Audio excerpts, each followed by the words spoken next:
These 6 verses break down really into 4 big spheres of life, right? It's the individual, it's the family, it's the church, and it's all of society. And we're gonna see what a life of walking in the ways of the Lord actually looks like.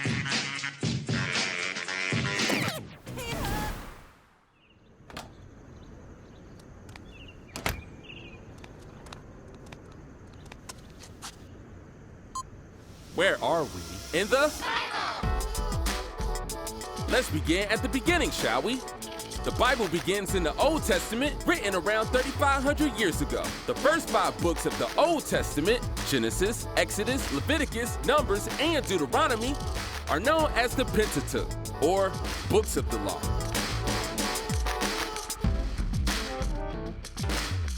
The next 12 books, Joshua, Judges, Ruth, 1 Samuel, 2 Samuel, 1 Kings, 2 Kings, 1 Chronicles, 2 Chronicles, Ezra, Nehemiah, and Esther. Woo, that's a lot. These are known as the historical books. This brings us to the books of the Bible known as the wisdom literature. It starts with Job, and then into a collection of 150 lyrical poems known as the Psalms.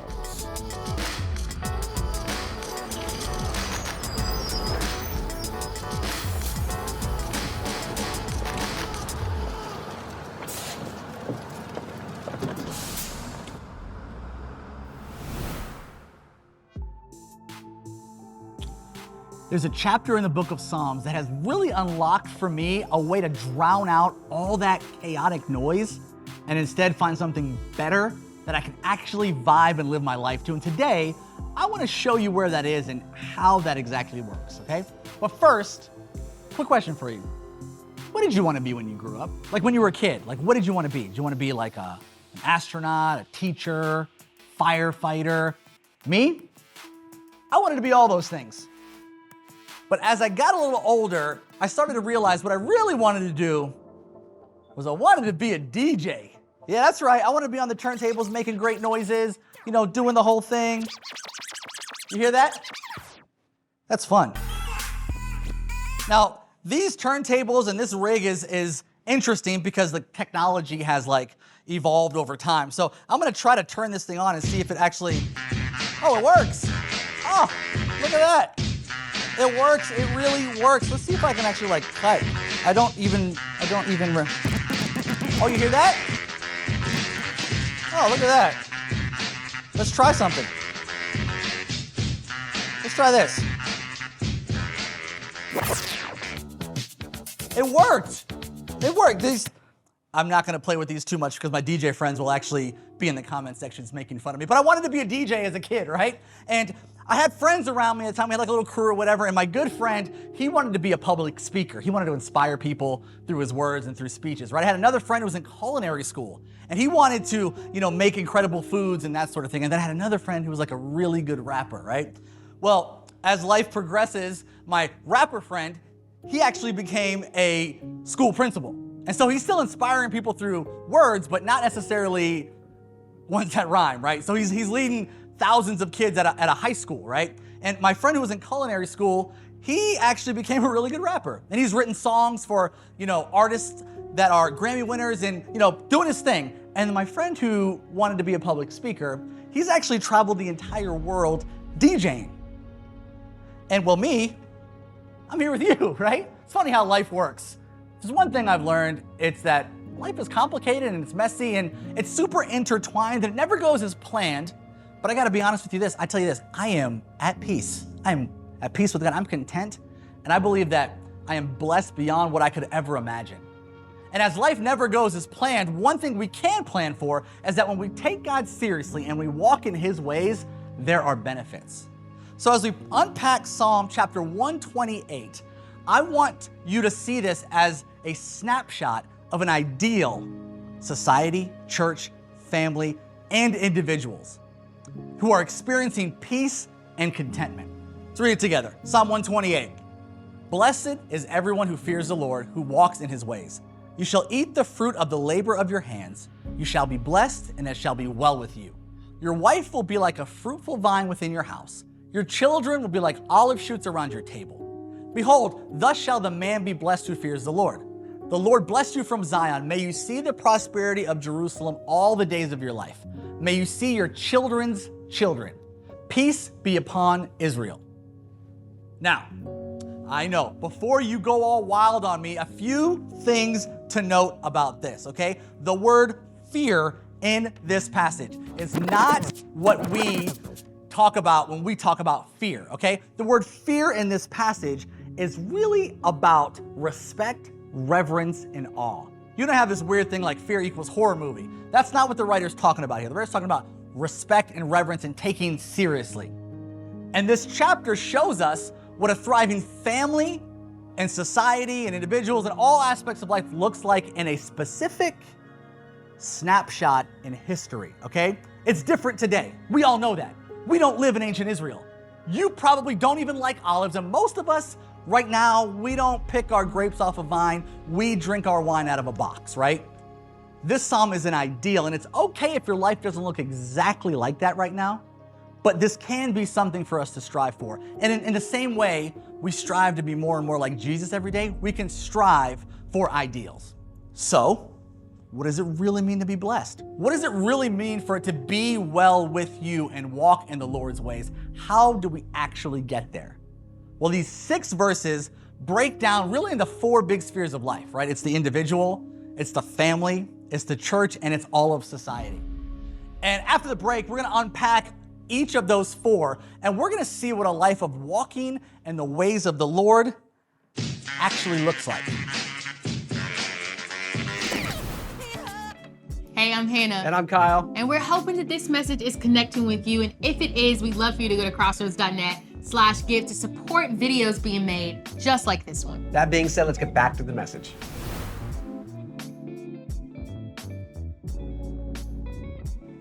Okay, so this DJing thing is pretty sweet, but we gotta watch out for the bots, right? So I'll give you just a little bit of, remember this one? Classic.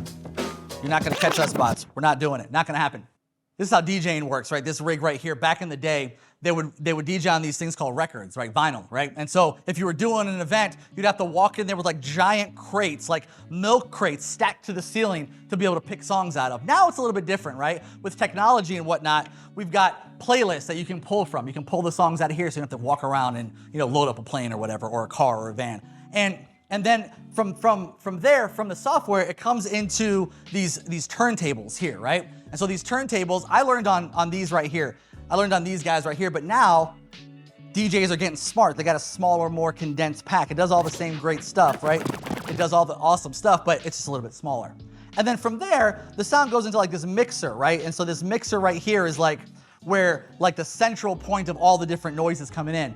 And then you get to take the sound out of the mixer and you send it into the speaker. And the speaker is what the world hears or what your listeners hear, right? So let's read Psalm 128 with that framework in mind.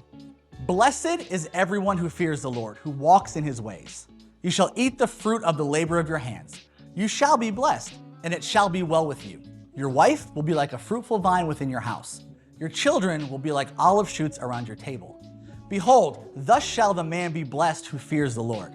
The Lord bless you from Zion. May you see the prosperity of Jerusalem all the days of your life. May you see your children's children. Peace be upon Israel. 6 verses, but unpack a lot of insight on what a blessed and peaceful world looks like. And we're gonna unpack those 4 spheres, but I wanna do it in a way that's been really helpful for me as I've been reading scripture, right? And that's reading it backwards. Like, not backwards as like this word, then this word in reverse order, but I mean taking the verses and reading them in reverse, all right? So the 4 spheres in reverse order, right? We're gonna pull it back. We're gonna pull back a little bit here and unpack these. The first one, right? Verse 6. Verse 6 is talking all about society. And when we think about society, it really is interesting to me that the noise that is coming out of the speakers of culture right now, it really strikes me as uncomfortable, right? Like, hear how loud this is. It could be loud, it could be annoying, it could be frustrating, it could be ugly, it could be angry, it could be divisive. We got a lot of things coming out of the speakers right now that need to be addressed, right? But the way we're going about it, it feels like the speaker itself might be broken. And I think we all agree that a long life, a peaceful life is something that we want. A peaceful nation is more ideal than a non-peaceful one. And if we're gonna change what's coming out of the speaker, right? We can't just move the speaker around and tip it over or throw it out the window. We have to look at the other components that make up what's happening in culture. Because just like what's coming out of a speaker is comprised of all the different elements, what's coming out of society is comprised of a lot of different elements. And I told you that the mixer sends the sound to the speaker, right? Well, that really takes me back to verse 5. It talks about being blessed from Zion. Like, what's Zion, right? Not just a basketball player. Like, what is Zion? Zion was referred to as the holy city of Jerusalem, and oftentimes like the temple that sat on the hill, right? It was a place where all of the Israelites went. It was a place where they met and they worshiped God together. There's an ideal in this passage that everyone who is blessed and is walking in God's ways is connected to a body of believers. And for us right now, where the body of believers meet is the local church. And I encourage you to get connected to a local church. And this mixer is a lot like the local church, right? If you think about this mixer as the place where all the different people come together and they all try to work together to impact what's coming out of the speaker, there are a lot of different components to this, right? If you turn it one side on too loud, it's super annoying. But if you don't turn it on at all, you don't hear it, right? You get nothing. Now, if this side tries to fight with that side and you get like all of this back and forth going on, all of that jazz, it becomes annoying and nobody enjoys it, right? No one is blessed by it. But when both sides of this mixer are working the way they're supposed to, something is created, right, that wouldn't normally be there. And then the people who are listening, they're blessed. Society is blessed by the church working together, the body of believers. But a church is not just where it stops, right? Because a church is made up of more than just people coming together. It's made up of families. And that takes me to verse 3, right? Verse 3 is all about the family. And it's important to remember in the culture that these people were reading and studying this, men did a lot of the studying and reading, and women did not. And I want to encourage you, if you look at your home life right now and you're like, I hate it when we talk about this stuff because your home life doesn't look like that, or you don't have two parents in the home, or you might not even live with your birth parents, or whatever that might be. I want to encourage you with this, okay? Families are like turntables, okay? They come in all shapes and sizes, all right? I learned on this. This is what I had growing up. Today, I'm using these. There have been times where I've used different models of turntable, and in the same way, God uses families that look like this, that looks like this, and that look like something that we don't even have on this table, right? Every family is different. And if you read this and you automatically feel shame, I want to take a quick pause and talk to you real quick. Like, I know traditionally in Christendom, it's been like a one-size-fits-all for women. And men are like, yeah, you can do all these other things. And women, you're called to just do this one thing, right? And when you read a verse like that, it can automatically trigger that feeling. And so if you're a mom or wife or a woman right now and you are called to be in the home, if that's where you find your family situation, I encourage you. You are being fruitful. You are not missing out on all the stuff that is happening outside. You are being fruitful. You are a fruitful vine in your home. And I also want to encourage moms who are in the workforce and doing their thing, the single moms, the moms who have decided to work, the moms who are running businesses and doing the whole thing. I want to encourage you too. You aren't failing your family. You are being a fruitful vine. See, what fruitful means is that you are not just, providing wine, you're providing shade, you're providing nutrients, you're providing covering over your family. And what that looks like changes depending on your situation. You are being fruitful if you are taking care of your family and you are taking care of your home, whatever that might look like. In my house, it's probably not the same as yours, right? Like my wife and I, we decided a few years ago that my wife would stay home. Now let me just stop you right there. My wife's earning potential is like way higher than mine, okay? But we made a decision that it would be more fruitful for our family. She decided she wanted to stay home. All good. You know what that means? That means she's being fruitful as she cares for our kids every single day. That also means that I'm gonna have to be fruitful in getting some stuff to bring home, right? Getting some money. It also means that we can say yes to some things and we can say no to some things based on what we were called to do to be fruitful in our home. And then I also want to stop here real quick as we're talking about family and stuff. There's a lot of different, emotions that can come up. There are folks out there who are, maybe you're single, maybe you've been single for a long time and you're like, man, I can't wait to make that, have to deal with those problems or whatever. Or maybe you don't have children. Or maybe you don't have a biological family. Be encouraged with this. We are all spiritual children of someone. Everyone has a family, just not a biological family. Maybe you have a spiritual family. And if you're following Jesus or you're a part of pursuing who he is, you are the spiritual child of someone. I'm the spiritual child of Kevin and David and the guys who had led them. You're the spiritual child of someone. We all have a family. We're all part of a family. But families, right? Families are made up of what? Of individuals, right? And that's where I think the most confusion comes when we talk about a blessed world and a thriving church and a thriving family. We miss a really important part, and that is the individual. And when we think about a DJ rig, the individual is a lot like this software right here. This software right here, if this isn't functioning, none of this stuff works. Nothing comes out. This is one of the most overlooked parts of a thriving world, is the individual. Because a thriving society is made up of a thriving church, that's made up of thriving families, that's made up of individuals who are taking God seriously and walking in his ways. You can't have a thriving world without people who are thriving. And you can't have a godly world without godly people. It blows my mind how we get so surprised when chaos hits, when chaos ensues, when we're not taking God seriously. It blows my mind that we think that we can just, blame this, that, and the other and make all these changes without changing what's happening with us. And lastly, I want to talk to the people who maybe you don't know God, right? Maybe you're like, this whole God thing, I don't know if I really am into it or whatever. Or maybe you're a little scared. Maybe you take that word fear and you're like, yeah, I'm actually scared of what might happen if I actually get to know God, if I actually make myself known to him and get real around him.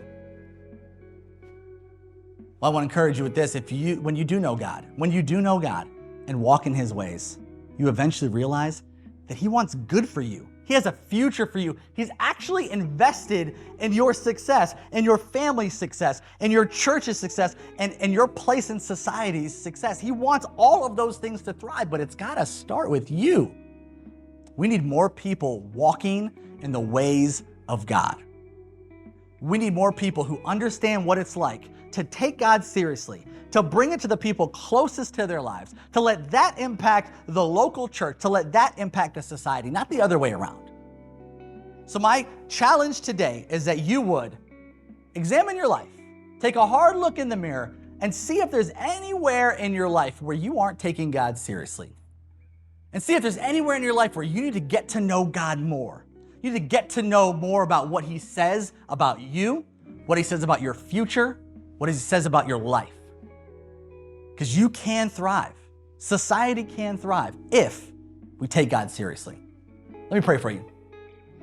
God, I pray that we would walk in your ways every single day and that we would see the fruit of that decision in our daily lives with our families, with our friends, with our churches, and with the world around us, God. We don't want to throw our hands up and give up and say, yeah, it is what it is. No, God, we want to pursue you. We want to bring your ways to the world. We want to do what you've called us to do, God. So I pray for every person watching this that they would be renewed in their walk with you, be renewed in their understanding of who you are, and they would see you for just how amazing you are. You are good, and we trust you. Amen.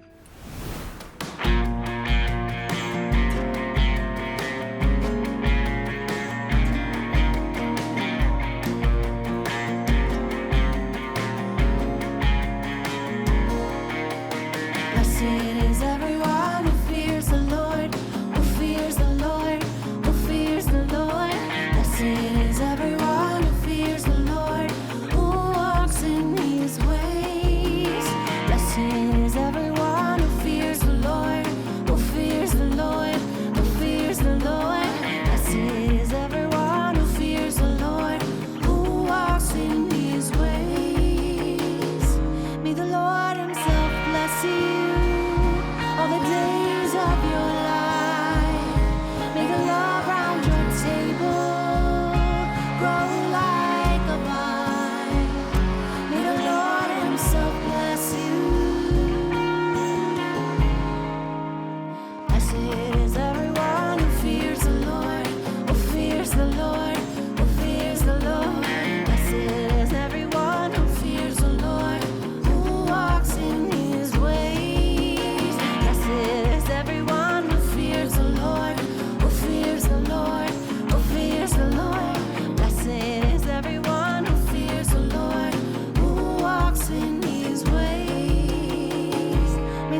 We're hoping you enjoyed the message today, and hopefully you were able to get something out of us going deeper in the book of Psalms. That's right, this entire series is all connected with an initiative that we've been doing this whole year called the Bible Challenge. That's exactly right. We as a community are going through the Bible in the Crossroads app all week, reading, diving into scripture. I'm there, Kyle's there, Brian's there. Everybody's hopefully you'll there. be there. Your That's mom right. might be there. I don't Everybody's know. there. A lot of It's people the are thing. there. If you want to jump in, just download the app and you're all set. That's right. So that's all we got for today. We'll see you next time on Crossroads, and happy 4th of July.